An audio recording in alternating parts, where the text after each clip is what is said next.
எம்பெருமானின் ஆத்மபந்துக்களே, ஸ்ரீராமநவமி மகோத்சவம் உலகெங்கும்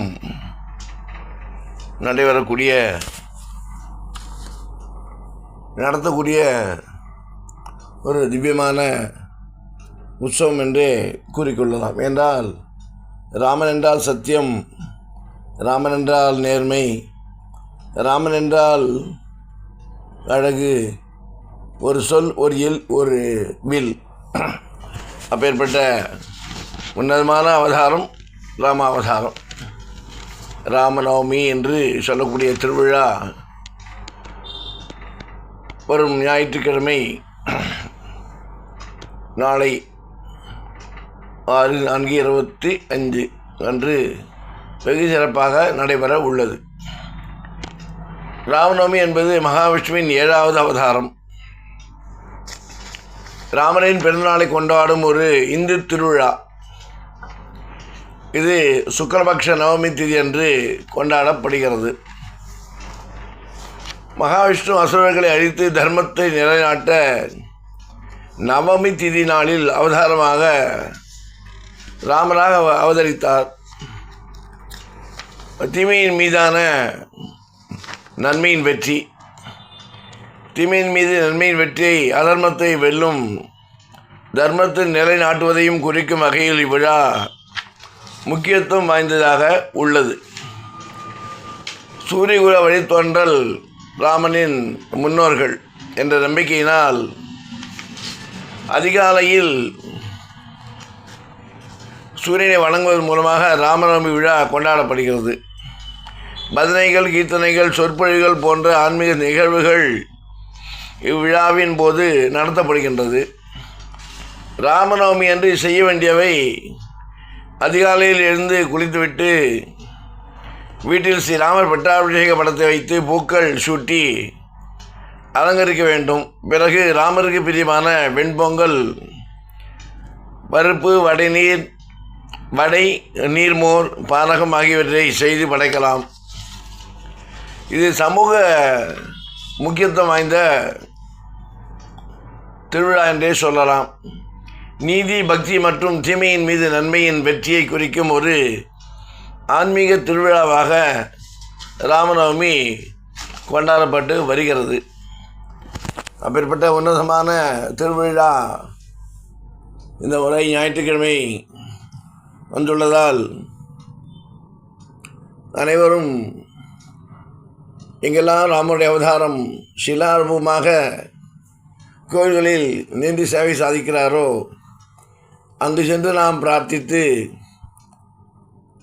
முடிந்தவர்கள் விரதம் மேற்கொண்டு அன்னதானம் செய்து, வெயிலின் கடுமை தாக்கம் அதிகமாக இருப்பதால் நீர்மோர் பானகம் அனைவருக்கும் கொடுப்பது சிறப்பு வாய்ந்தது. தாகம் தணிப்பது மட்டுமில்லாமல் தானம் செய்கிறோம் என்றாலே அதுவும் ஒரு சிறப்பான, தர்மத்தின் தலைவனான, தர்மத்திற்கே வழிகாட்டியான, தர்மமே ராமன், அழகே ராமன் என்று சொல்லக்கூடிய உன்னதமான நாளான நவமி என்று செய்யும்போது ராமனின் கிருபா கடாட்சத்தோடு ஹனுமனின் பரிபூர்ண ஆசியும் நமக்கு கிடைக்கிறது. எப்படி என்றால், ஒரு முறை பக்தனும் ஹனுமனும் தாயவாசம் விளையாடி கொண்டிருந்தார்கள்.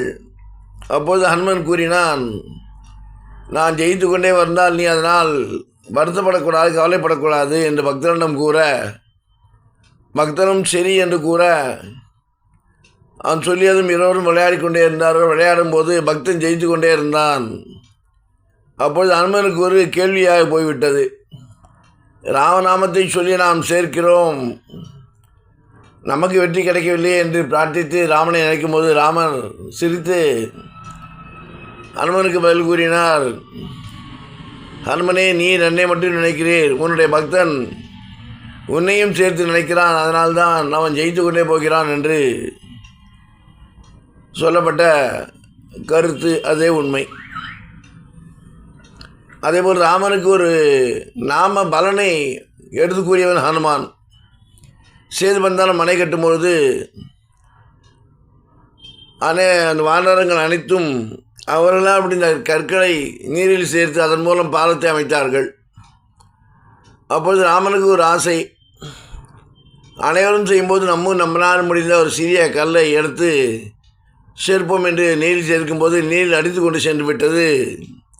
அதை பார்த்து ராமபிரானுக்கு சிறிது வருத்தம். அப்பொழுது ஹனுமனை பார்த்து கேட்டால், ஹனுமனே, அனைவரும் போட்டக்கூடிய கற்கள் தண்ணியில் நிற்கிறது, நான் போட்ட கல் மட்டும் தண்ணியில் அடித்து கொண்டு சென்று விட்டதே என்று வருத்தப்பட்டு கேட்கும்போது ஹனுமன் ராமபிரானை வணங்கி, நீங்களே ராமனாக இருக்கலாம், இருந்தாலும் இந்த நாம பலம் என்பது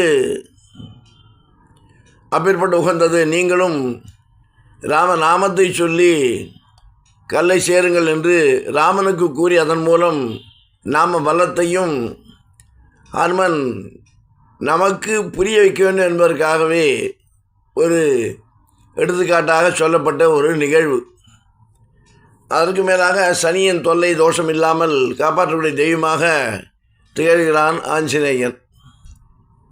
ஆனால் நாம் எந்தவித கவலையும் வேதனையும் கொள்ளாமல் எந்த திசையிலும் நின்று சேவை சாதித்து அருள்பாலிக்கக்கூடியவன், எந்த விதமான கிரகங்களுடைய தொல்லைகள் இருந்தாலும் அதிலிருந்து காப்பாற்றக்கூடிய ராம நாமமே சிறந்த தெய்வமே ஹனுமான் என்று கூறிக்கொள்வதில் நாம் அனைவரும் பெருமை அடைகிறோம்.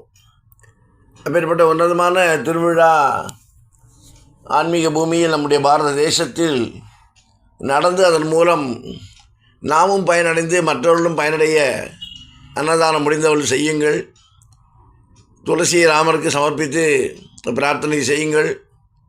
ஸ்ரீராம ராம ராமேதி ரமே ராமே மனோரமே சகஸ்ரநாம தொத்துல்யம் ஸ்ரீ ராமநாம பிராணனே என்று 16 முறை சொன்னாலே நாம் அந்த சகஸ்ரநாமத்தை பூரணமாக நாம் பாராயணம் செய்த புண்ணியம் என்று கூறப்படுகிறது.